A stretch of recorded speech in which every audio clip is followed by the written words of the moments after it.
দলের নেতাকর্মীদের প্রতি, সংগঠনের প্রতি এবং সারা দেশের মানুষের প্রতি নির্দেশনা এবং আহ্বান জানিয়েছেন। সমসাময়িক বিষয়ের মধ্যে আমরা দেখেছি যে গ্রুপ তৈরি করে ৬টি সিটি কর্পোরেশনের প্রশাসক নিয়োগ দেওয়া হয়েছে। আমরা যদি একটু প্রেক্ষাপটটা বলি, এই ধরনের নিয়োগ দেওয়ার কোনো বিধিবিধান গণঅভ্যুত্থানের পূর্বে ছিল না। গণঅভ্যুত্থানের পরে যখন অন্তর্বর্তীকালীন সরকার দায়িত্ব নেওয়ার পরে দেখা গেল যে বিভিন্ন সিটি কর্পোরেশন, পৌরসভার মেয়ররা, জনপ্রতিনিধিরা পালিয়ে গেছে এবং অনেক জায়গায় ফ্যাসিবাদের দোসররা সেই জায়গাগুলোতে বসে বসে দেশের পরিস্থিতি অস্থিতিশীল করার চেষ্টা করছে। তখন সরকার এই বিধানটা করে যে সরকার চাইলে যে কাউকে প্রশাসক হিসেবে অবসর করতে পারে, মেয়রকে, এবং প্রশাসক হিসেবে নিয়োগ দিতে পারে। কিন্তু অন্তর্বর্তীকালীন সরকার সঙ্গত কারণেই এই আইন থাকা সত্ত্বেও তার কিন্তু ব্যবহার করা হয়নি। শুধুমাত্র এক জায়গায় সেটা ব্যবহৃত হয়েছে, আর কোথাও সেটা ব্যবহৃত হয়নি। সঙ্গত কারণেই আমরা গণতন্ত্রকে মূল্যায়ন করতে চেয়েছিলাম এবং সেখান থেকে স্থানীয় সরকার নির্বাচন এর এক ধরনের সদিচ্ছা থাকলেও রাজনৈতিক কোন ধরনের বাস্তবতা আপনারা জানেন সেটা দেয়া সম্ভব। তো আমরা দেখলাম যে রাজনৈতিক সরকার দায়িত্বে আসার সাথে সাথে যেখানে জনগণের ভোটে নির্বাচিত জনপ্রতিনিধিদের থাকার কথা, সেখানে তারা তাদের দলীয় বিভিন্ন সময় বঞ্চিত কিংবা নির্বাচনে হেরে যাওয়া প্রার্থীদেরকে এক ধরনের সেখানে প্রাইস পোস্টিং করলেন এবং ৬টি সিটি কর্পোরেশনের প্রশাসক হিসেবে নিয়োগ দিলেন। আমরা মনে করি এটা এই যে নতুন বাংলাদেশের কথা আমরা সবসময় বলি, তার সেখানে গণতন্ত্রের জন্য হুমকি স্বরূপ। এবং আমরা মনে করি যে দীর্ঘ ১.৫ বছরেরও বেশি সময় ধরে স্থানীয় সরকার প্রতিষ্ঠানগুলো জনপ্রতিনিধি শূন্য এবং এর ফলে দেশের জনগণকে প্রত্যেকটা ছোট ছোট কাজে নাগরিক সেবার ক্ষেত্রে ভোগান্তির শিকার হতে হয়।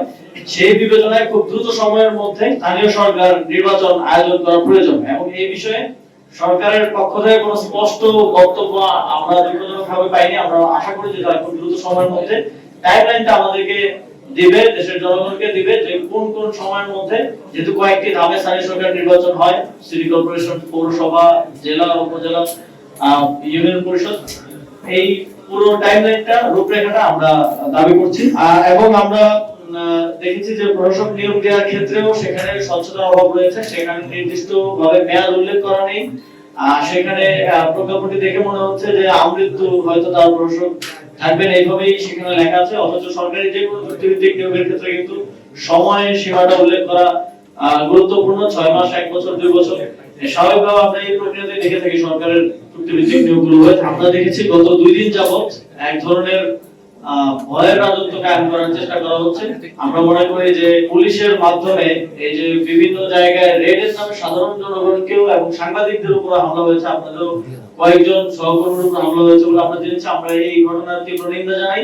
আমরা মনে করি সরকার এটার মাধ্যমে জনগণকে এক ধরনের ভয়ের মধ্যে রাখতে চাচ্ছে, একটা ভয়ের মেসেজিং তারা করতে চাচ্ছে। শুনেছি যে স্বরাষ্ট্রমন্ত্রী তিনি বলেছেন যে কিছু বিষয় জানানো হয়েছে, কিন্তু এই বিষয়ে এখনো চূড়ান্ত সিদ্ধান্ত হয়নি। আমরা চূড়ান্ত সিদ্ধান্ত নিয়ে অফিসিয়ালি আপনাদেরকে জানাবো। আর এখানে দৈরথের কিছু নাই। আমার মনে হয় যে যে কেউ নির্বাচন করতে চাইলে, জনগণের ম্যান্ডেট নিয়ে আসতে চাইলে সেটাকে আমরা ওয়েলকাম জানাই। সময়ের উল্লেখ নেই এবং মনে করি যেহেতু একটি নতুন সরকার বলে তাদেরকে তাদের কাজ করার ক্ষেত্রে এতটুকু সহযোগিতা জনগণের পক্ষ থেকে করা উচিত যে অকারণে অযাচিত ভাবে যদি কেউ রাস্তা অবরোধ না করে। কিন্তু একই সাথে কারো যৌক্তিক দাবিতে আন্দোলন করার, ভয়েস রেজ করার, কথা বলার অধিকারকেও আমরা কোনোভাবেই যেন হ্যাম্পার না হয়, কথা বলার অধিকার বঞ্চিত না হন, সেটা নিশ্চিত করা আমাদের দায়িত্ব। এবং আমাদের সংবিধান দেশের প্রত্যেক নাগরিককে এই অধিকারটা দেয়। এবং কিন্তু সরকারের পক্ষ থেকে আমরা দেখছি যে একদম একাধারে সকলকে কোনো ধরনের আন্দোলন করা যাবে না, এই ধরনের কথা বলা হচ্ছে, যেটা গণতন্ত্রের পরিপন্থী, আমাদের সংবিধানের পরিপন্থী। এবং আমরা এই ধরনের অ্যাপ্রোচ আগে সরকারের সময় দেখেছি যে বিরোধী দল যে কোনো কিছু নিয়ে নামলেই দলমত নির্বিশেষে সেটার উপর দমন পীড়ন চালানো হতো। তো আমরা সরকারের প্রতি আহ্বান জানাবো এই জনগণকে বিভিন্ন রেডের নামে হয়রানি করা এবং এই সাংবাদিকদের উপর হামলা, সাধারণ জনগণের উপর হামলা, মারধর অকারণে যথেচ্ছভাবে করা, এগুলো বন্ধ করতে হবে। এবং আমরা জানি যে প্রত্যেকটি থানায় কিন্তু ইনফরমেশন আছে যে কারা মাদকের কারবারি করে, কারা চুরি করে, কারা ছিনতাই করে।